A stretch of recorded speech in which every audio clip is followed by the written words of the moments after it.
Assalamualaikum warahmatullahi wabarakatuh. Perkenalkan, nama saya Edi Lestari, NIM PO 5120221069 kelas 1B. Baiklah, di sini saya akan menjelaskan video tentang sistem kardiovaskular dan pernapasan. Sistem kardiovaskular yaitu sistem dalam tubuh yang mengedarkan darah untuk keperluan pertukaran zat dan gas.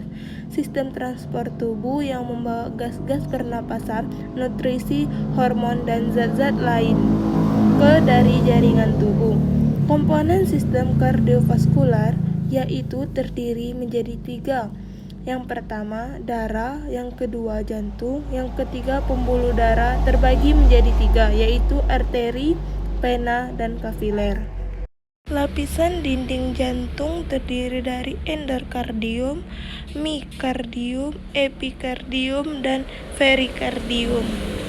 Katup jantung terbagi menjadi 4, yaitu katup anterioventrikular kanan atau katup truncus vidalis, yaitu antara atrium dan ventrikel kanan. 2. Katup anterioventrikular kiri atau katup vicus vidalis, yaitu antara atrium dan ventrikel kiri. Yang ketiga, katup simulunaris pulmonalis. 4. Katup semilunaris aorta. Sirkulasi jantung yaitu terbagi menjadi 5. Yang pertama, atrium, menerima darah dari vena. Yang kedua, ventrikel, yaitu memompa darah ke arteri.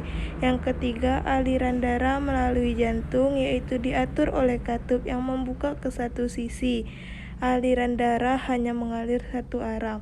Yang keempat, yaitu darah dari seluruh tubuh kembali ke jantung atau atrium kanan melalui vena cava menuju ventrikel kanan melalui katup tricuspidalis. Dari ventrikel kanan darah dipompa menuju paru-paru melalui katup semilunaris pulmonalis. Yang kelima, yaitu darah teroksigenasi dari paru-paru ke atrium kiri, KMD, ke ventrikel kiri melalui katup bicuspidalis. Dari ventrikel kiri, darah dialirkan melalui katup semilunaris aorta ke seluruh tubuh.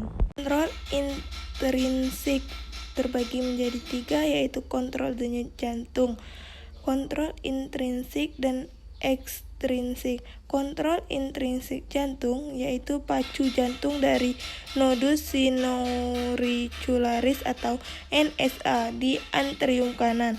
Gelombang dihantarkan ke seluruh dinding atrium, kontraksi atrium.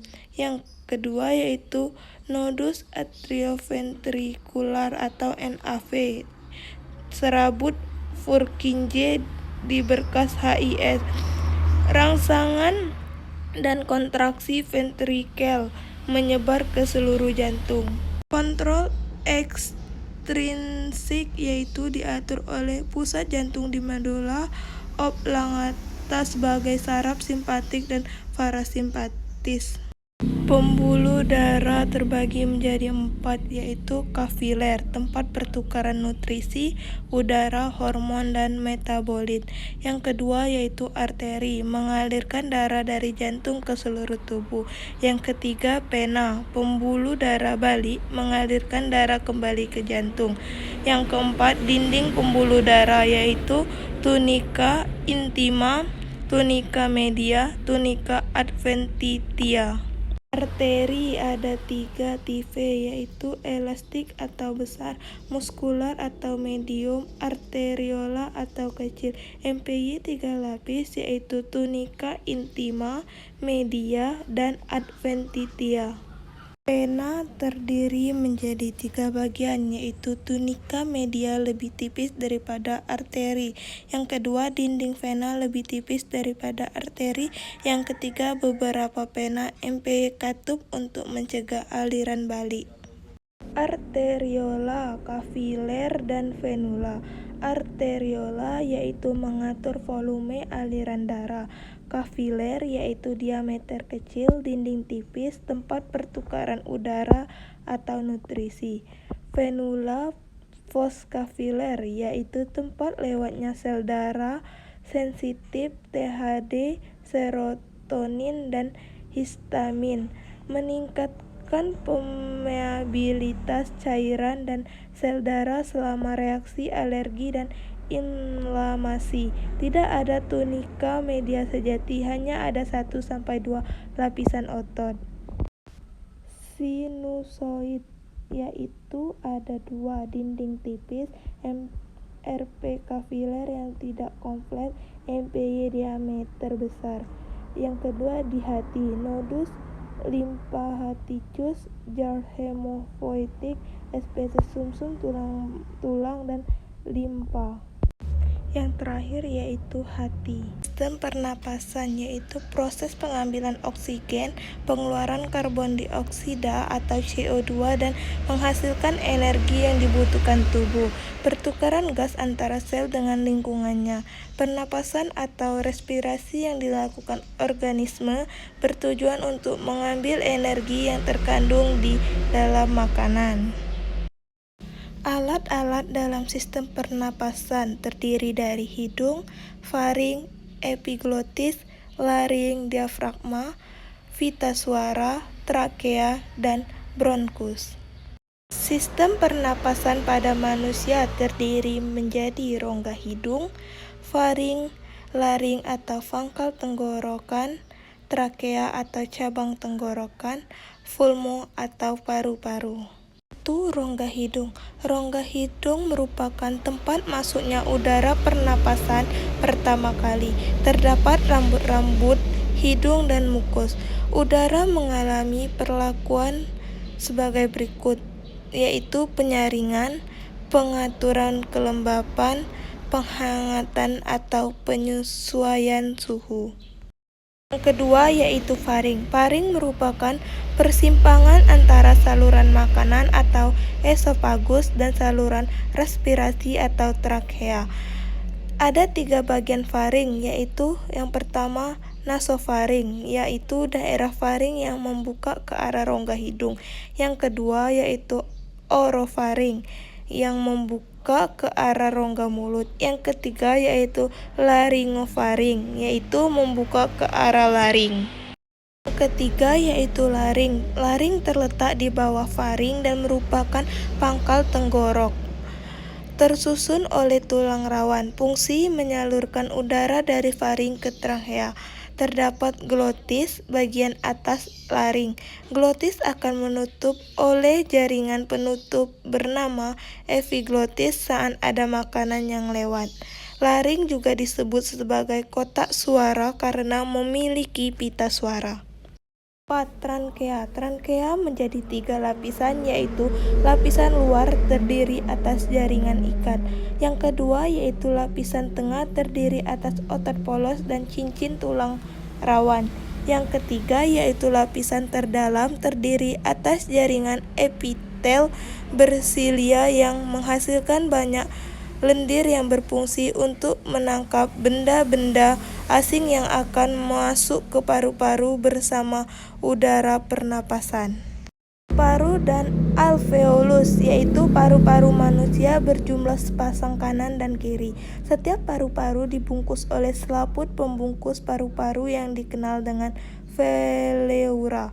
Paru-paru kanan ada 3 gelambir, paru-paru kiri ada 2 gelambir. Di dalam paru-paru terdapat kantong udara sebagai tempat difusi gas, yaitu alveolus. Permukaan alveolus dilingkupi kapiler darah sehingga memungkinkan terjadinya difusi gas. Mekanisme pernapasan manusia. Pernapasan manusia yaitu inspirasi atau pengambilan udara, ekspirasi atau pengeluaran udara.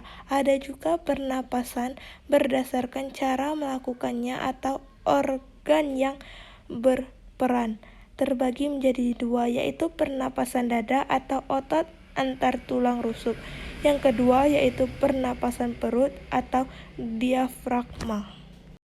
Mekanisme pernapasan dada dan perut. Pernapasan dada terbagi menjadi dua, yaitu inspirasi dan ekspirasi. Inspirasi yaitu udara masuk, tulang rusuk terangkat karena kontraksi otot antar tulang rusuk, volume rongga dada membesar. Sedangkan ekspirasi yaitu udara keluar, tulang rusuk turun karena otot antar tulang rusuk berelaksasi, volume rongga dada mengecil. Selanjutnya yaitu pernapasan perut. Pernapasan perut terbagi menjadi dua, yaitu inspirasi dan ekspirasi. Inspirasi yaitu udara masuk, otot diafragma kontraksi, diafragma mendata, volume rongga dada membesar. Sedangkan ekspirasi atau udara keluar yaitu otot diafragma relaksasi, otot perut kontraksi, diafragma melengkung ke rongga dada, volume rongga dada mengecil. Adapun volume udara pernapasan bisa dilihat penjelasannya. Ada juga macam-macam volume udara pernapasan, yaitu terbagi menjadi 4. Yang pertama, volume tidal, yaitu udara yang dihirup dan dihembuskan dalam keadaan biasa atau 500 cc. Yang kedua yaitu volume cadangan inspirasi atau komplementer, yaitu udara sebanyak 1500 cc yang masih dapat dihirup lagi dengan cara inspirasi yang maksimum setelah inspirasi biasa. Yang ketiga yaitu volume cadangan ekspirasi atau suplementer, yaitu udara sebanyak 1500 cc yang dapat diembuskan lagi pada ekspirasi maksimum dengan mengerutkan otot perut kuat-kuat. Yang keempat yaitu udara residu, yaitu udara sebanyak 1000 cc yang tidak dapat dihembuskan lagi dan menetap pada paru-paru. Baiklah, itu saja yang dapat saya jelaskan tentang sistem kardiovaskular dan sistem pernapasan.